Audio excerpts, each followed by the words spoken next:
What's up, guys? Welcome to the DoItMovement podcast. This is your host, Martine Jackson, and I've built my 6-figure, soon-to-be 7-figure, massive real estate business through commercial investing, rental investing, and wholesaling in Virginia. After college, I worked a series of jobs that I absolutely hated and decided to take life into my own hands. What my journey has shown me is one very important thing. Knowledge is not power. Applied knowledge is power. Each week, I bring you a powerful guest or tip to unravel the real estate game, and my challenge to you is that you take some of that knowledge and do something with it. The Do It Movement is here to help you create the life you desire through real estate. Now let's get to it.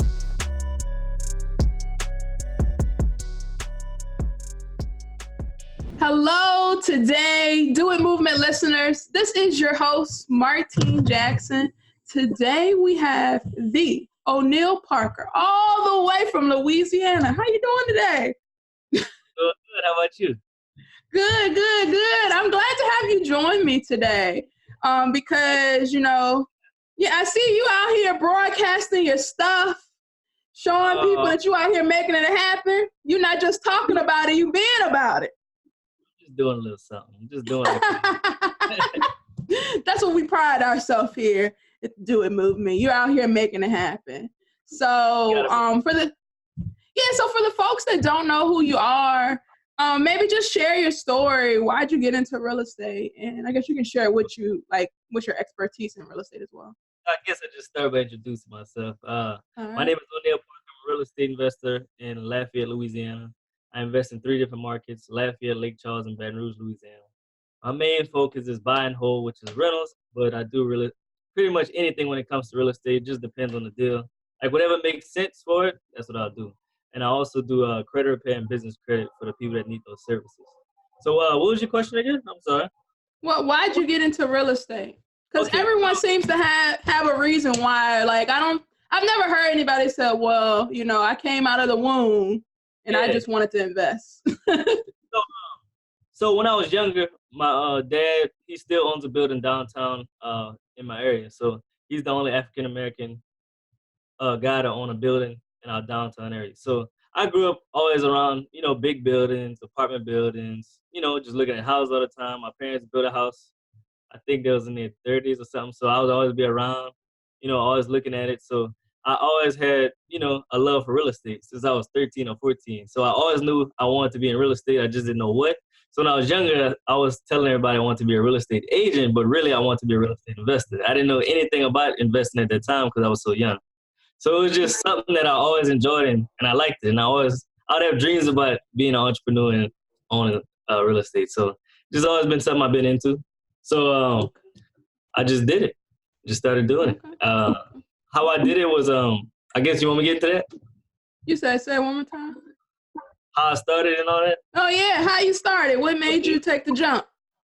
So my little first piece of real estate, I wouldn't invest at the time, but when I was 21, I built my first house. And then I think a year after that, I was just on YouTube looking for ways to make more money. And then wholesaling popped up. It was talking about how to flip a house with no cash, no credit. So, of course, I thought it was a scam. So that whole night, I think I went to sleep at like 4 a.m. I was watching videos about it that whole night. And then I started reading books, started educating myself, and then I just started wholesaling real estate. Wholesaling real estate is basically you get a distressed property. That's just properties that you see with boarded up windows, long grass. You see tarp on the roof, Mm-hmm. That's distressed property owners. So I started marketing out to them. I got bandit signs, like a little bandit sign, like a little, I guess if you want to vote for somebody, say vote for me, and you see it on the corner. Right. So what I did was I bought 50 of those blank ones and I bought me a fat marker and I just started writing We Buy Houses and I started putting them up. And then I think 2-3 weeks later, somebody called me and then I made $2,000 off that deal. So I really started my business with $63 because every video you watch, you say you don't need no money, no credit. So I wanted to start the business with at least amount of money as possible. So I spent the $63 on the blank signs and the fat marker and then I got to work. And then 3 weeks after that, I made $2,000 and then 4 months after I originally started, I made 50,000, and then 13 months after that, I bought $1.3 million worth of real estate. So in the Oh, first wow, you wasn't playing no games. year and a half, I went to like from $63 to over $1 million in real estate. And then in my area, you can't buy, houses are not 500,000. I'm buying houses like $50,000, $60,000 a piece. Okay, cool. So you said you went from you were listening to the wholesale videos, then you took some action, you put some bandit signs out, and 3 weeks later you were able to get a deal, right? For $2,000, which that's a very quick return. It really could have been 10,000, but I was a man of my word and I just took 2,000 because I was marketing, and that first day, a guy, Hispanic guy, came with his proof of funds and everything. So I was like, "You got it." And then, like the next day, somebody wanted to buy for 10,000. I was like, "Nah, I already promised somebody else. I'm sorry." But I learned a lesson. Right. So it's not all about taking that first one. It's about setting like let's just say a week expiration date, and you take the best offer out of all the offers that you got during that week. So it Right. 2,000 ain't bad. It's good over 6. Right. Create the bidding war. No. Not all about taking that first off all the time. Okay, cool. But you went from doing that, and then you said you did something else, and then you went to 3 million. Wholesale. 3 million. I started with the wholesaling model. That's when you get a distressed property in the contract, and you sell that piece of paper to an investor. Mm-hmm. That investor's buying that piece of paper from you, which is called a contract, and then you assign your contract to him. Right. That's why they say you don't need any money or any credit, because you're just selling a contract. That's it. You're not really selling a house. Right. I guess I'm trying to jump to when you went from. It seemed like you went from little, and you're like, forget this. Let me jump all the way into it. So my goal was always to own stuff. I don't like really wholesaling because wholesaling is another job. Wholesaling is a hustle. A lot of it's easy on Instagram and YouTube, and it's a hustle. So if you're not getting paid. So I like passive income of real estate.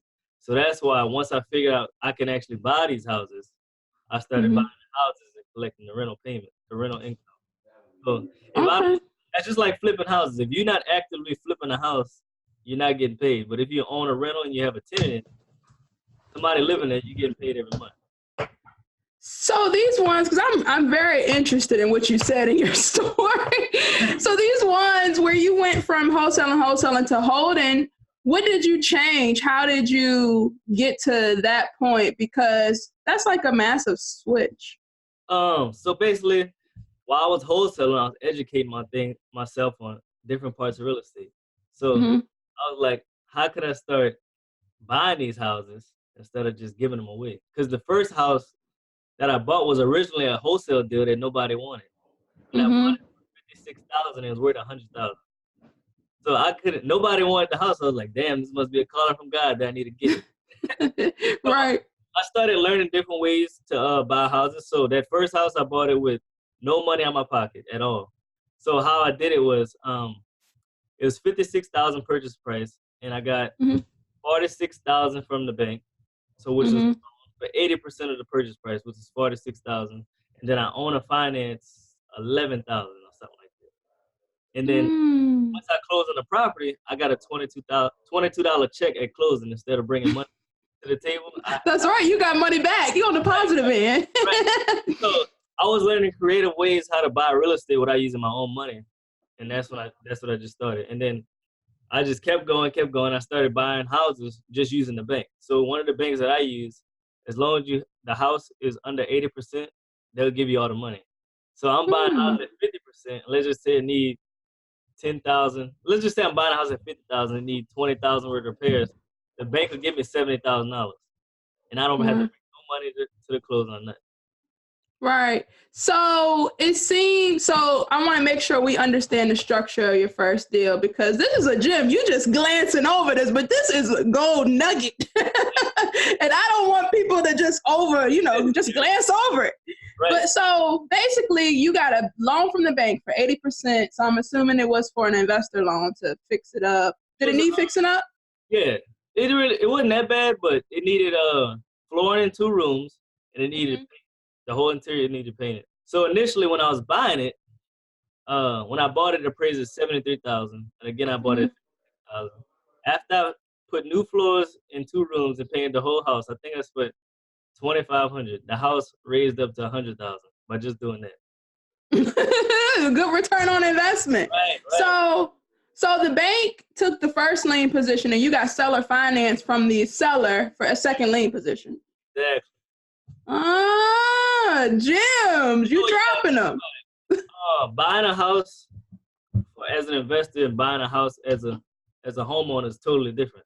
So when you buy a house as a homeowner, the bank is looking at you 80% of the time. They're looking at you. But when it comes to buying rental or investment property, they're looking at how much money can that asset make. They don't really care about you too much. So the 80% on the asset and 20% on the person. On the flip side, if you buying a house as a person, like for you to live in, is 80% on the person and 20% on the house. Okay. So they don't really care where their money is coming from as long as they get their money. Basically, that's what. Right. So once you say you put $500 into it, so I'm assuming you did a lot of the work, or you? $2,500. Yeah, it was only 2 rooms in the house, and then the whole house needed painted, so it wasn't that much. Okay, so $2,500. Okay, it makes a little bit more sense. And then once you did that, I'm assuming you rented it out and then you refinanced it? Of course. So I didn't even refinance. I rented out right now for $850, and then with all that equity that I had, I got a line of credit. So now I use the line of credit to buy more houses or use that to fund my rehabs. Right. So you got a line of credit on an investment property. Right. Oh, you giving us all the gems. We supposed to talk about something else, and you giving us all the gems on just the intro. There's a reason I did the HELOC and not did the refinance. So a refinance is a brand new loan. So I'd got a brand new loan, let's just say for $80,000, and then I'd walk away with $30,000 in my pocket. So instead, I got a line of credit, because if I'd have got a new loan, I'd have to make payments on that loan. Right. On that whole loan of $80,000. So I got a line of credit, which means if I don't use the money, I don't have to pay for it, and I only use what I pay for. I only pay for what I use. So Right. I pay the interest on the $5,000. I'm not paying principal and interest, so that's why I did it. Right. Yeah, because if you have a HELOC, and you can correct me if I'm wrong, but this is simple interest rather than amortized. There you go. So you're in a better position. 30 days instead of 12 months amortized? Oh, you giving all the gems. Giving all the gems. I hope they are listening to you, because this is like the plug. Basically, it's cheaper money, you know? Right. Okay, cool. So what, I know we were talking about your rentals, and I got pretty fascinated, so I kept going with it. But what we wanted to talk about today was, why people should get into real estate. Why should somebody have things for themselves? Because you're still working full time, correct? Yes, ma'am. You plan on working full time forever? Well, I just made 26, so I'm still young. My job isn't hard. It don't get in the way of anything that I do. I only work 4 days a week, and then sometimes I work 5 days. Only days we schedule the podcast. That's it. That's true, though. That's true. But the reason I work is because it's a lot easier to buy assets. Some banks like to lend the people that have a W-2. They don't really like to lend to entrepreneurs because you never know where your check is coming from. So when you have a job, they're giving you money. If you have a W-2 and good credit, you get anything in this world. You just gotta, you gotta make it happen. So that's the reason I stay at my job. I really want to get to my goal before I quit, but I might not quit until it get in the way. Right. Well, that's good, because a lot of people, they like to make that excuse of, well, I'm working, I don't have time to do investing. But obviously, you can make time for what you want. Right. If you want financial freedom, you'll make the time for it. Right. A lot of excuses. They don't want to take action because they don't want to do the work, or they don't want to sacrifice spending time with their friends, or going to the movies, or going to the bar. If you don't want to make it happen, you gotta sacrifice. Right. Or some people just don't want to be uncomfortable. Like it's the fear of the unknown. I don't really know if this works, so I don't know if I really want to do it, because what if it doesn't work out the way I plan? What about and it's like, right. And to be honest, as long as you don't quit, You just keep, I mean, you mess up, who cares? Keep going. Yeah, you got to be consistent. Once people mess up that first time, they be like, it's not for me, you know? Right. You They don't. start term for a long-term gain. Like, if you sacrifice for a year, that changes your life for the next 10 years, you know? Right. You don't have the mindset for that. Right. Mindset, that is a good point that you bring out. What are some things that people can listen to help get their mindset in the right space, or what can they read, or who can they hang around?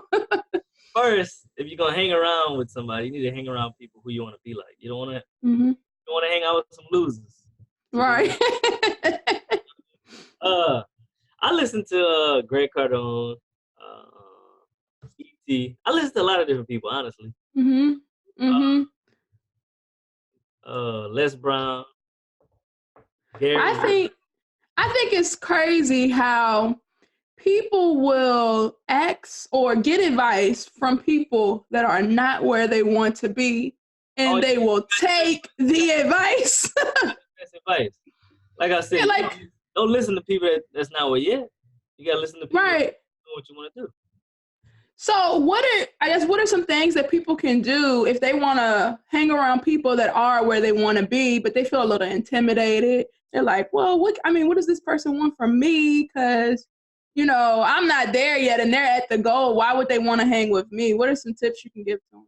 Well, you got to pay for access sometimes. If they have a course, they got consultation calls, you might have to pay to get there. But some people would rather spend their money on Gucci, Louis than invest in themselves. They rather invest in other last names than invest in their own last name. But that's probably the best way is to pay for access. That's what I say the best way, because most people that's at a high level don't really answer all their DMs, or they really don't want to talk to certain people because you're a distraction to them. Right. I always say, what can you do to add value to that person? Because a lot of people come in and they come in with a take mentality. Yeah, like, what can I get out of you? And they're like, I've already reached the goal. A better approach is to ask, what could I do for you to help you in your business or something like that? Right. Like, for instance, I'll give people an example. If the person you aspire to be like is in your city or something like that, a lot of times they're not there, but let's say they're in your city or whatever, and you see that they focus on fix and flip. Maybe you should say, hey, I got this fix and flip for you. Right. Hey, let me get a little bit of your time, because you're adding some value now. They want to talk to you now. That's true. Or offer a free service. A lot of people don't like to do nothing for free. Right. That's true. That is so true. I had someone on last season that said it was a big investor in town, and he was still a small fry at this point, and he really wanted to get the guy's attention. He wanted him to come to his meetup. And he was like, if he comes, a lot of people will come to the meetup. So he offered to this guy he was really good at video recording and putting videos together and stuff like that. So he offered to follow him around one day and make a video for him showcasing his business for free. And when he did it and he sent it and he set it up, and the guy said, yeah, that's okay. You can follow me around and, make the video. And he showed him the video and he was like, oh my God, this video is so good. Right. The guy started coming to his meetup every month. So he added value. He worked with what he had, because I know a lot of people, they're like, oh, well, I don't have 10. Like, it's just a lot of excuses. I don't have this type of money to be hanging around these people. And okay, if you don't, well, maybe you need to figure out another way to get there. Use what you have, or use your talents to your advantage. Right. It's not always just about money. Money helps, but it's not always about that. Other ways around it. Cool. What are some good books that you've read? And I know everybody say Rich Dad Poor Dad, but yeah, they say it like every episode. I like the 10X Rule. I like Millionaire Real Estate Investor, the big thick Bible. Richest Man in Babylon. I'm reading that actually right now. Damn, I need to throw something out there that's not. So everybody. Soul Be Sold by Grant Cardone is good. That's good. There's one by Grant Cardone that I really like, Be Obsessed or Be Average. Yeah, I read that one too. That's a good one. Yeah, he's all about set your goals so big that even if you don't hit it, you hit the original goal. So why does it matter? Got a lot of good books out there. Yeah. I just wrote one about. Okay. Huh? I just wrote one about business credits coming out soon. Oh, do you? Do you want to share with us anything about business credit? Because that's a topic I feel like not enough people know about. Okay, so business credit, the business credit I offer is business credit or personal guarantee. So that's what I use. That's what a lot of people I know use. The reason we use that is because you can get the money quick and instantly. If you use business credit without a personal guarantee, you got to wait 6 to 9 months. We have time for that. If you believe in it, Right. you might as well leverage your credit. So the business credit is interest-free money, 12 to 15 months, no collateral, no docs. You just sign you just do a one-page application. You submit it. If you have a $5,000 credit card or more on your personal credit, you in the dough. You gotta have an LLC to it. Yeah. So it's very get up to $250,000. Again, unsecured interest-free money, so the same as cash. As long as you use it to make more money, you good. Right. As long as you leverage that to make money and not go spend it on something that's not gonna make you money. Makes Be sense. smart about it. Right. Money, it definitely makes sense. You use your cash flow of your business or your asset to pay it back. Right. How difficult would you say it is to get business credit? Not at all. Just come see me. You fill out the application, maybe take 5 minutes, and then you have your money. Let's just say the application is free, your pre-qualification is free, and your funding estimate is free. So why not do it? It's very easy. It takes 5 minutes, like I said, and you get your funding estimate in 2 days. So it might just say approved for $45,000 to $60,000. Do you want it or not? You don't want it, keep it going. If you want it, you get your cards in 2-3 weeks. So if someone is interested in this service, it seems like we have to go through you to get it. Is that correct? Yeah. How would they get in contact with you to get it? I'm building my website for it right now, but if I don't have the website out now, so you can send me a DM on Instagram. It's real estate _entrepreneur. Just send me a DM and I got you. Oh, all right. I'm DMing right now. You can use it for anything. You ain't lying. Whatever you want to do, you can use it for. Okay, so you've been exposed to this real estate life for, it seems like, pretty much your whole life, right? Because your parents did it. What are some things that, I know you probably saw a little, something before you started because you were exposed to it for so long, but what are some tips or advice that you would give someone that, they may just be starting out that you wish you would have known, or something that you kind of picked up and you kind of knew it from the jump and you think that it gave you a competitive advantage? The credit part is crazy. I didn't understand that or know it until I started actually getting the business. Like I'm telling you, like I said earlier, if you have good credit, you can do whatever you want. It's so easy to access to money. Like I said, the business credit up to $250,000. If you open 4 businesses, now you got $1 million in credit. Once right. You buy a big apartment building, you only need 10 to 20% down payment. So you use that to buy a big apartment building. Now you got cash flow for the rest of your life. Right. That's how I really snowballed my rentals. I learned about the credit game. So I went to the bank. In the business, right. You use that for down payments. If you use hard money, you can use that for rehabs. So the credit thing, learn credit if you want to get in any business, because it's going to just multiply your business quick. If you do, right. You're right. You putting people on game here, because a lot of people start with doing wholesaling because they're like, well, I ain't got no money, I ain't got no credit, whatever, and they hustle. You got the money, the credit. Learn how to wholesale, but you ain't got to do that. Right. So they get on their hustle, which it's good. Wholesaling is good because you get to learn the game, not much risk and stuff like that. But when you get to that wealth component where you want to build that wealth, it may be in your best interest to start building some assets so that you can get in there. And by you telling people about this business credit, then that's giving them access to have some of the money to keep some of the assets. And then just be smart about it. Make sure that you have someone else paying off your debt. Of course. I say it like this. I don't see nobody making all this money in real estate that's actually wholesaling. Think about it. They're not wholesaling, they own stuff. Warren Buffett ain't wholesaling. Think about it. Jeff Bezos is not wholesaling, but they own a lot of real estate. Right.